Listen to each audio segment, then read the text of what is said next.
A Song Can Change Your Life is funded in part by the Fulton County Board of Commissioners and presented by Home by Dark Productions, the City of Alpharetta, Fulton County Arts and Culture, and Arts Alpharetta.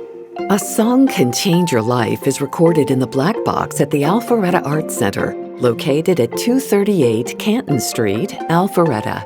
To learn more about our programs and events at the Alpharetta Arts Center, go to alpharetta.ga.us and search Arts Center, or click the link located on our website, asongcanchangeyourlife.com.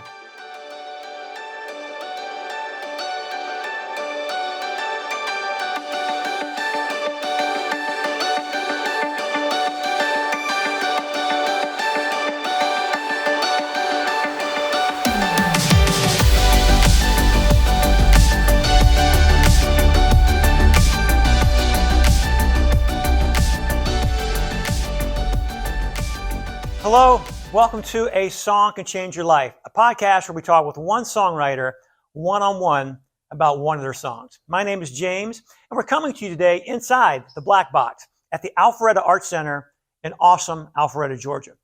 And my special guest today is Atlanta singer-songwriter, multi-instrumentalist, producer, engineer, Mr. Christopher Alan Yates. Christopher has released 3 solo projects. He's toured all over the place. He's worked with some great names you would know, like Driving and Crying, Collective Soul, Sean Mullins, and on and on. And today, we're going to talk about Christopher's upbringing, how he first got into music, and we're going to dive into his very, very cool song called Old Mill Town. Christopher's a dear friend, and I think the best way for you to get to know him is to listen to him sing and play his own song. So, without further ado, here's my very good friend, Mr. Christopher Alan Yates.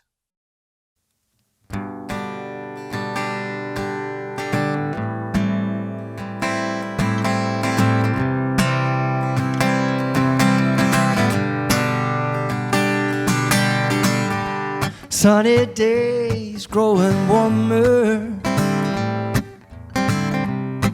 not a worry on my mind. There are no gray clouds any longer. I left worry far behind. Won't you give me that sweet sunshine and that cold breeze to my favorite time of year, anytime I'm there next to you. Well, baby, I'm driving home. I got my hands at 10 and 2, and there's blue skies and everything you do. It's been so long I can't remember since I felt this free. You ease my mind, you soothe my soul. Oh, my ship was lost at sea. Won't you give me that sweet sunshine and that cold breeze to my favorite time of year, anytime I'm there next to you. Well, baby, I'm driving home. I got my hands at 10 and 2, and there's blue skies and everything you do. I can't wait to hold you in my arms again. Well, I hope it don't take too long till I get home to you.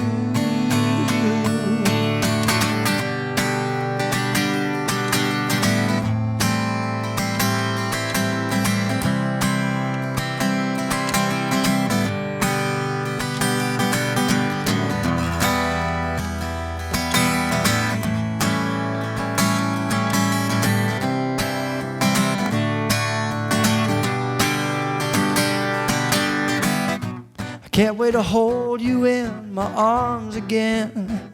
Well, I hope it don't take too long till I get home to you.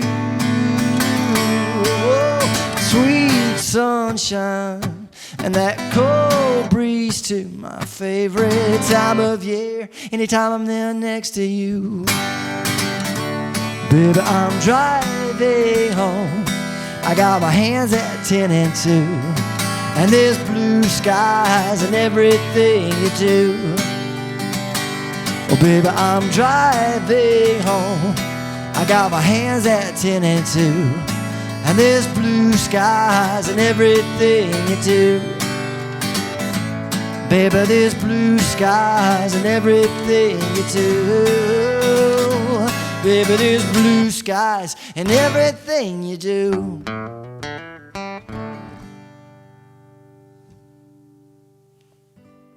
This song I wrote after going through a relationship that ended, and it was definitely a tribute to that relationship. It's a way of me memorializing it and saying it was something special to me, even though it was over. So this song's called Museum.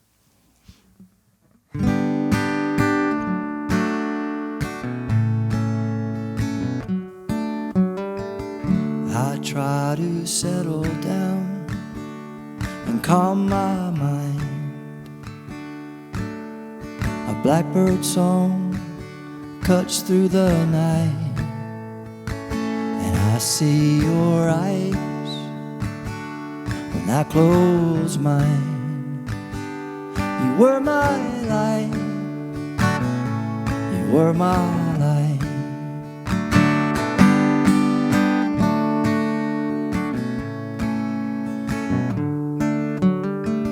Some nights I've had enough, but my mind won't quit. Times are tough, well, I must admit. All the love you gave to me, I can't forget. I haven't yet, I haven't yet. I lie awake here with this song in the dark, so it goes on and on. Moaning melody running through my head, and I feel the room transform into a museum of the love that we share.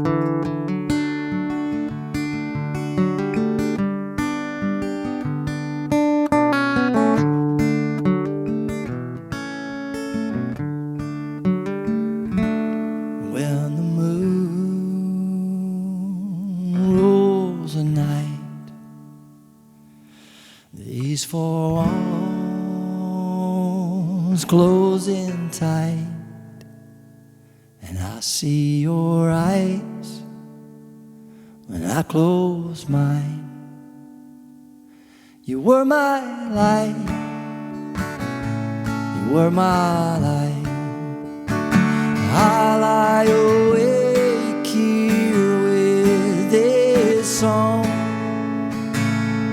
in the dark, so it goes on and on. A haunting melody running through my head,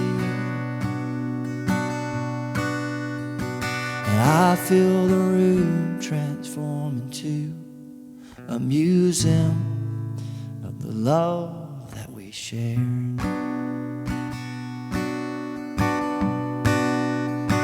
And I feel the room transform into a museum of the love that we share.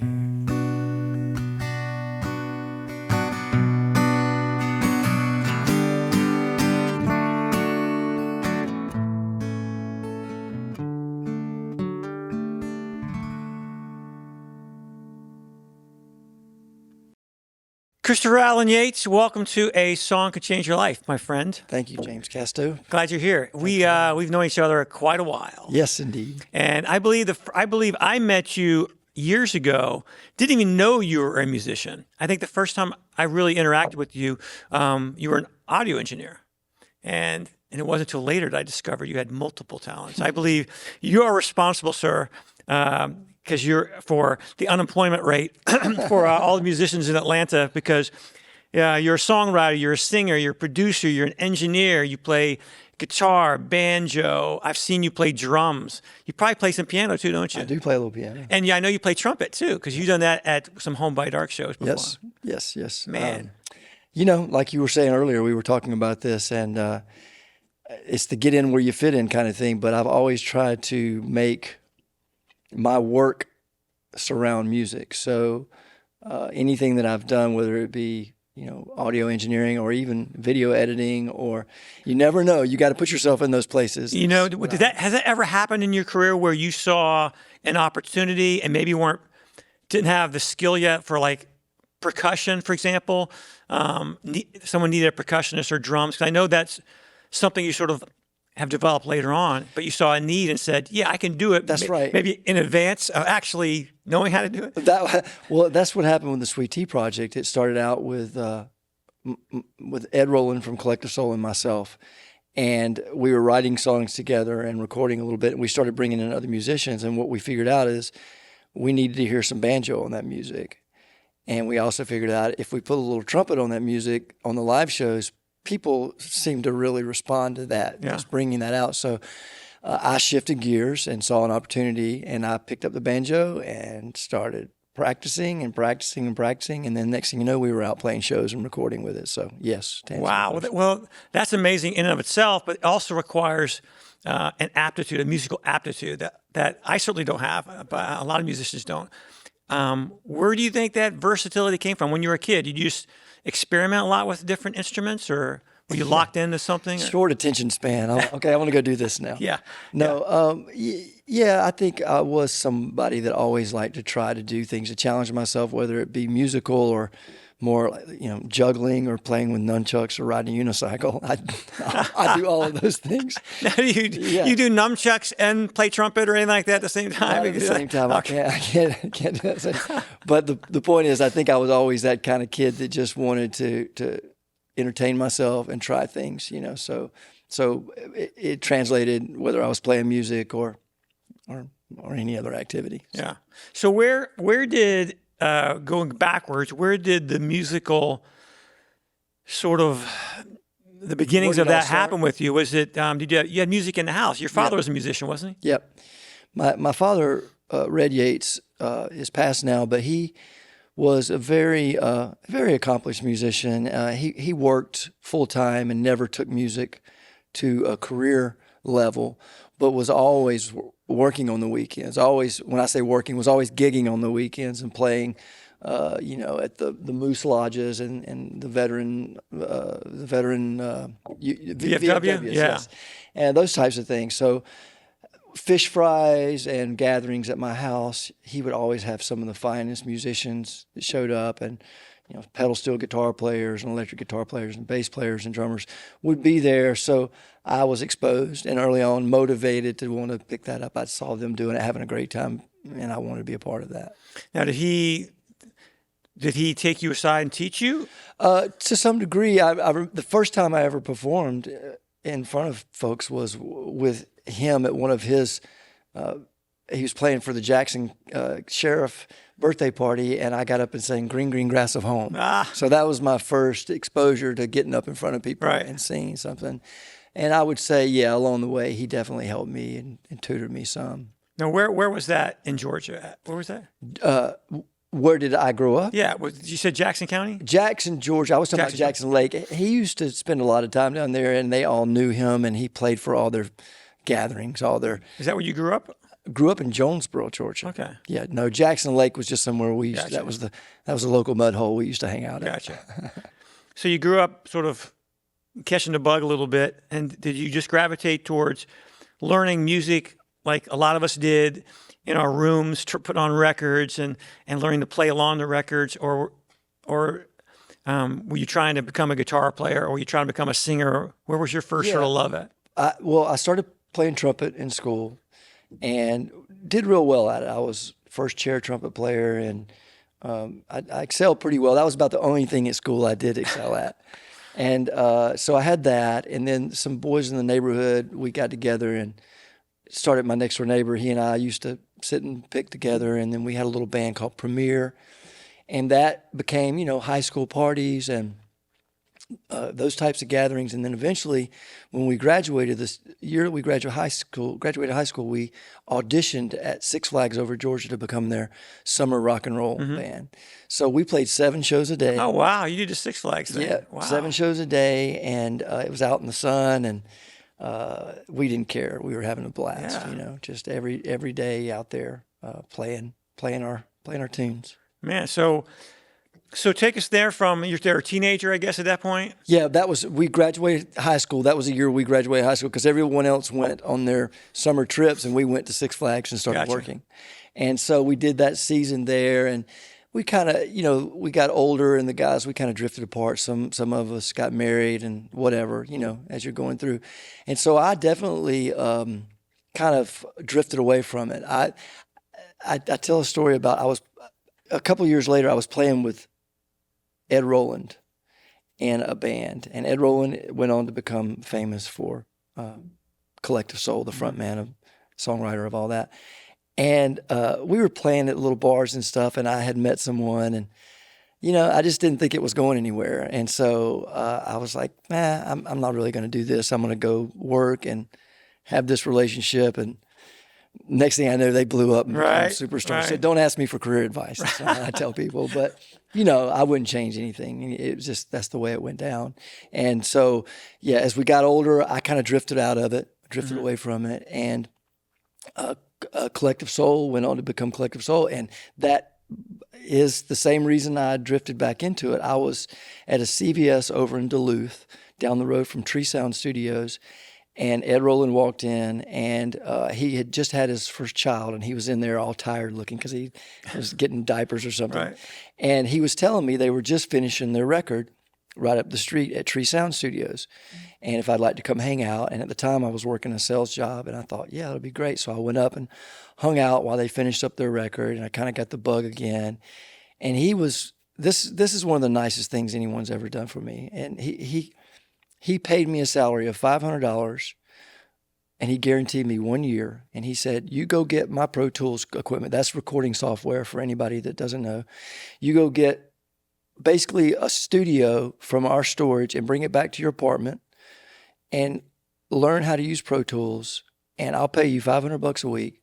And when we get home, you be ready to work. And if I need you to go over the house and do something and that sort of thing. So that's what I did. And that was really one of the big things somebody's ever done for me to get me back on track. And so I started recording local bands and doing all that. And next thing I know, I was working on their record and, doing all that. Wow. That's so you went from zero, you taught yourself because someone reached out out of kindness and generosity. Yeah. But you took advantage of that. And now at this stage in your life, you do a fair amount of audio engineering, and production. Producing. Yeah, that's been a big part of my life, doing live and studio engineering and producing. I just finished producing an album for a young band called the Corduroy Blue, and they're doing their album release on November 11th at Smithsville Bar, and I'm going to open the show playing a short set to be a part of that. And I'll end up mixing that band after I play. I'm going to go back and mix the show. So, I'm in it. Well, it's a great point to young musicians who are watching this or listening to this. We get through our Home by Dark concerts that we produce. We get so many young people just craving to make a living, making their living in music, and they're sort of just zero focused in on one thing. Mm-hmm. Like, I want to be a performer. I want to be a guitar player, but what I've learned in watching your career through the years is if you've carved out a nice niche in Atlanta as a musician, that you sing and you write, but being able to do other things and being willing to do other things and to say I'm not just this, but I can also be this, has connected you to a much broader network within the Atlanta music community and beyond. Opportunities. And unless you think I'm wrong, I think that's great advice for young folks. Yeah, I guess it just depends on the path that you want to take. For a lot of folks, they want to be a specialist. They want to specialize in becoming the best guitar player, and there's nothing wrong with that. Right. For me, I saw that it was going to be more beneficial for me if I was a person that was capable and willing to do other things, whether it be a monitor engineer or, like I said, work in the studio with someone. And the studio, by the way, that's been something that's helped me get my own music done. So I was able to learn this trade and engineer for other folks, but it's also allowed me to actually put a lot of stuff out on my own music in that way. So it's been beneficial for sure. Yeah. Well, I think in addition to employment, but the art side of that is that you get to, when you're writing, I'm guessing when you write music as a songwriter, that because you have a trumpet background, because you have a guitar background, as an engineer, you can hear songs finished before they're finished, that it probably affects how you write as well. I would say it's definitely a perspective that you get when you know how to play multiple instruments, and you can hear things like that and hear from the perspective of not only a musician, songwriter, but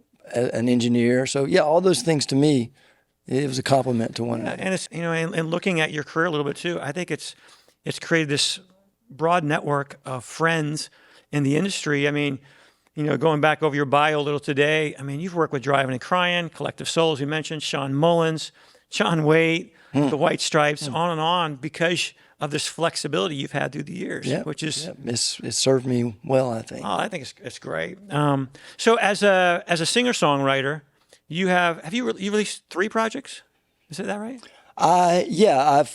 Yes, three albums. So an EP and 2 albums. Yeah, I don't know what they call them anymore. I don't know what stuff is anymore, but it's a collection. So 3 a shorter EP and then 2 full-length albums. Yeah, and I worked with Sweet Tea Project for a long time. We released 2 albums. Yeah, and so just to refresh people watching this, Sweet Tea Project was initiated by Ed. So Ed Rowland is in it. It was his idea. He was, I think, at the time, just needing a break from Collective Soul. Yeah, that's really what it boils down to. And you guys, we already had a relationship from way back. Yeah. And so we started writing, and you guys wrote as a group. Yes. It initially started just the 2 of us. And he had some songs that he didn't want to take to Collective Soul. They didn't feel like Collective Soul songs. So we started working together, and then the cool thing was, because he was very much in that rock and roll Collective Soul world, and I was very much in this Atlanta local music scene. So I knew all the guys, and so I already had a handful of guys that I liked, and was able to pull some of those guys in and make new relationships with Ed and those guys, and they became part of the Sweet Tea Project, which was really it was key, because if we were dependent on him, it would have all been other, rock and roll guys. So I was kind of tapped into the Atlanta market. So Brian Biskey and those guys started coming in, and we all started writing as a group. And the cool thing he was willing to do was allow us all to kind of take the spotlight at different points. So we all had songs that we performed and sang on the record as well as live. So it was. And what's the name of that project you guys released? What was the name of that? Was it just called Sweet Tea Project? Or the first album was Ed Rowland and the Sweet Tea Project, and then the second album was just the Sweet Tea Project. We decided to drop it. And is that the one? You have a song we're going to talk about in a second, Old Mill Town. That was the second project? That was the second album. And it's a great project. I mean, what's cool about you guys all writing together is sort of letting those different personalities and vocal blends happen.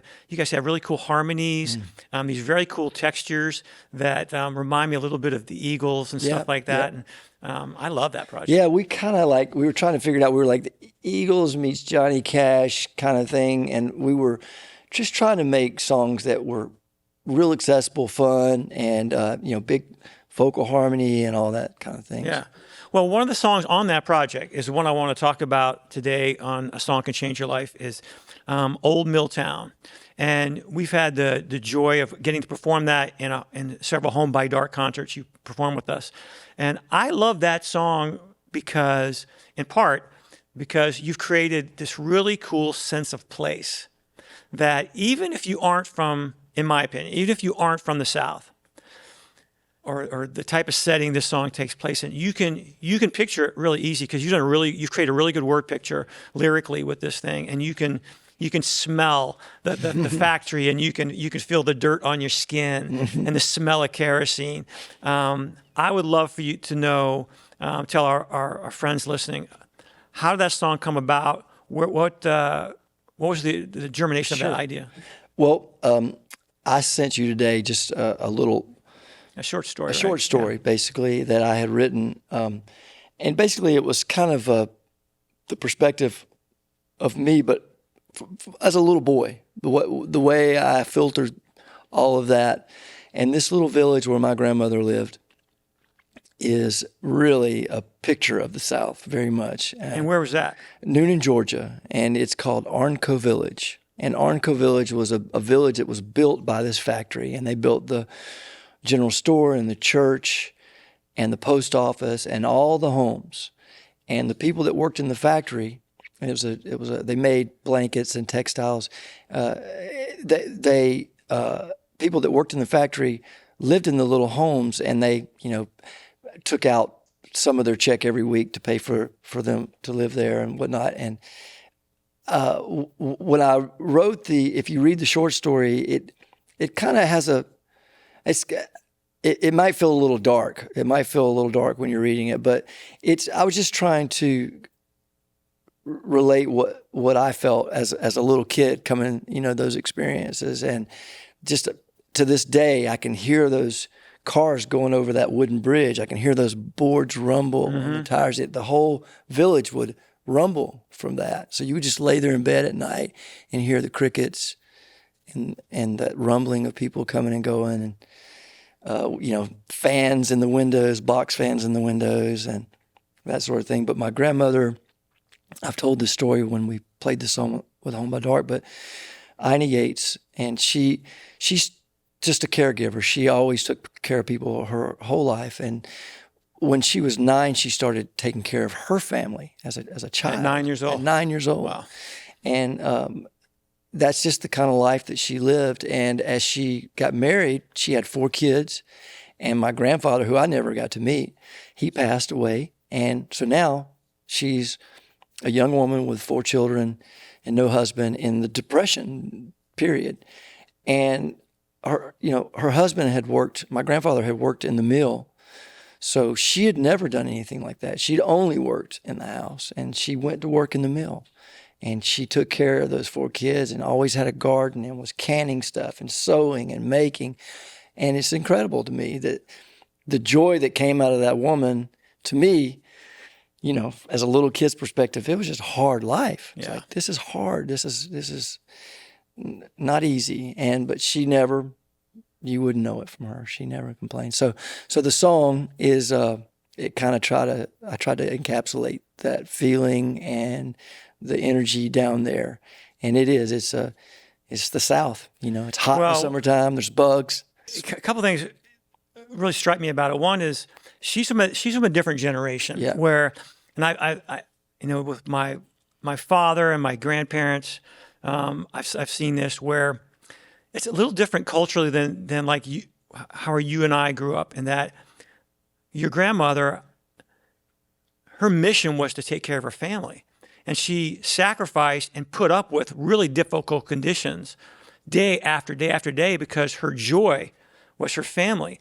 And, speaking just from sort of my perspective of what my peers, not that we're all bums, but we invest in our we careers. Don't know what hard work is, we don't. We invest in a lot of selfish things, and our joy often comes from our accomplishments. Yeah. Whereas that generation, really, it was just so authentic and pure that their joy and their mission was to take care of their family, and I respect that so much. The other thing cool about this, how you set that song up, from a sense of place perspective, is that, you know, my family roots in the steel mill areas, those steel towns, and then even on the West Coast at the agricultural towns, that even those pockets that aren't in the South, those are similar stories of people going day after day in very hard conditions, time after time. And that's why I think the song can relate all around the country. One important thing I want to say about that song, I don't mean to neglect this at all, but I wrote the short story, and I came up with the banjo lick, and I had this idea, and I want to mention Brian Biskey, because I brought it to him, and he helped me take that and round it out and finish it out. He was a big part of finishing. And Brian is for those who aren't living in the Atlanta area, Brian is one of those guys too that plays multiple instruments. Yeah. Super talented. He's kind of a multi-purpose guy too. Yeah. He's super talented. Yeah, you have a good network of friends. I wanted to bring up some of the lyrics on that song because it captures this wonderful sense of place. South of the Carroll County line, as the crow flies 10 miles down, west of the Chattahoochee, there's a shotgun shack, Milltown. What's a shotgun shack? I don't know what a shotgun shack. What they are in this particular instance, they're cinder block house. They're houses that are sitting on cinder blocks, and they look like they might tip over. And they all look alike. Yeah, very similar. Yeah. Very, very little variety. Because I know some of the old steel towns where the company would build the housing for the employees. Yeah, that's exactly. Yeah, and so they would take part of their paycheck, and they often had the general store. They own the general store too, so they just generate all the revenue. That's what I'm saying. And in the song, I think I try to convey this. To me, I kind of feel as though those people that worked in that mill and lived in that town were taken advantage of, because the factory built everything, and they take the money out of the check.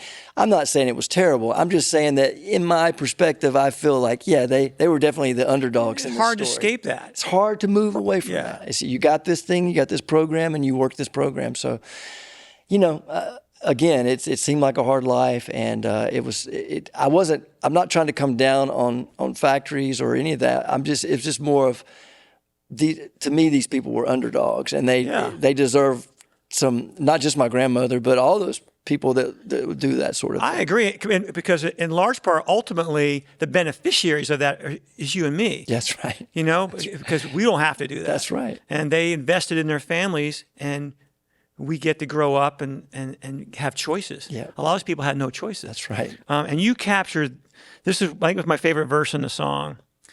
Well, there ain't no worry about getting in a hurry, doing time at the factory. You don't need bars to keep them working in a prison when they're living in poverty. Yeah, that's right. That's right. That's heavy, man. But as you and I see that from our perspective now, and I don't know how they viewed it then. Right. But when you talk about your grandmother, Ina, right? Mm-hmm. I wonder if she felt that way, or she just simply said, "This is a means to take care of my family." That's what I think. She never. It just didn't. It was just there was an avenue. She took it. And that's how she lived her life. So man, it's powerful. So one of the great things about songwriting and songs to me is a song like this. You can take a historical snapshot, and although you and I weren't in that time period, we can relate. And because we got a few years under our belt, we can also appreciate it. And it makes us feel something. Mm-hmm. I feel, when I hear this song, as many times you've played it, I've heard it, I feel for the people that are in this town. and you even mentioned here, at work before the sun comes up, 15 hours more to go. That's right. They were working 8-hour days, man. And a lot of people like that. And my parents did that. My mom worked 2 jobs for a long time. And, it's very, very impressive and powerful. And a lot of times, to me, writing a song, whether it's a sad song or a happy song or whatever, it's a memorial. It's a way to say, this happened. And it's a way just to pay it honor, pay it tribute. This is part of all of us. This is part of all of us, for sure. Well, I agree. I think it honors your grandmother, it honors that generation. And that's why I wanted you here today and to focus in, because a song can change your life. When I say that, what the whole idea of the show is, those songs that sort of dent our hearts, make us feel something deeply, and maybe affect us and affect how we treat people, how we respond to people. So, Christopher Alan Yates, thank you. If guests want to hear your music, you're on Spotify, you're everywhere. I've got a YouTube channel. It's called Home Strum. Home Strum, STRUM. STRU, yes, one word, Home Strum, and it's got videos from the last 15 years of just all kinds of stuff. I'm on Spotify at Christopher Alan Yates. And I've got a website, but I'm not even going to send people to my website. Well, and you're around Atlanta a lot. Yes. I tell people to look for you, and you've been a part of our Home by Dark concerts, and you'll be more of that in the future. So, thank you for being a guest on A Song Can Change Your Life. Thank you for writing Old Milltown. I want people to download it and absorb it, because it's a very, very cool, powerful song. Thank you, my friend. Thank you, brother.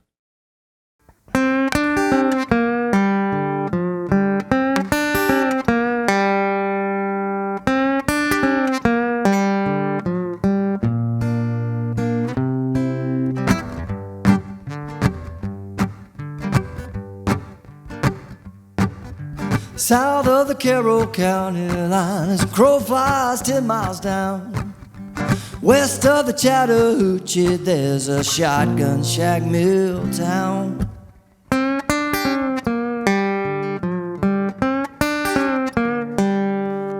Shotgun shacks on cinder blocks and the smell of kerosene. It's deep summer in the dusty South, where your skin is never clean.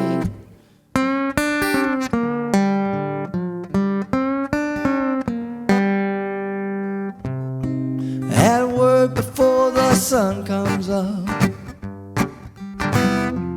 15 hours more to go. When the quitting whistle blows, supper's on the stove, but we're all going down in Old Milltown.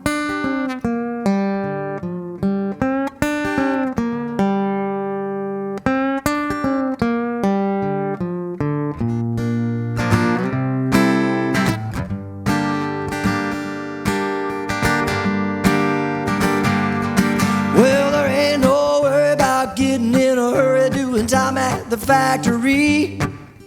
You don't need boss to keep them working in a prison when they're living in poverty.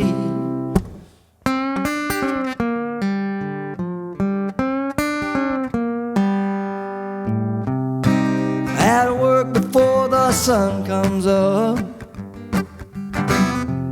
15 hours more to go. When the quitting whistle blows, supper's on the stove, but we're all going down in Old Milltown.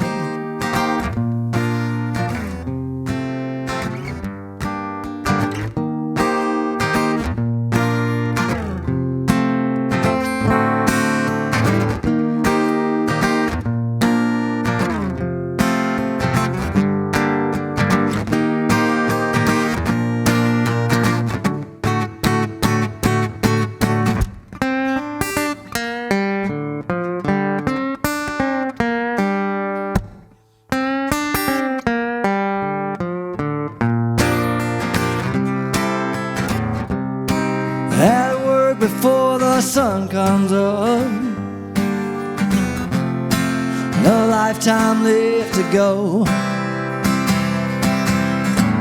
I know that I should run, this town's a loaded gun, but we're all going down 6 feet underground in Old Milltown.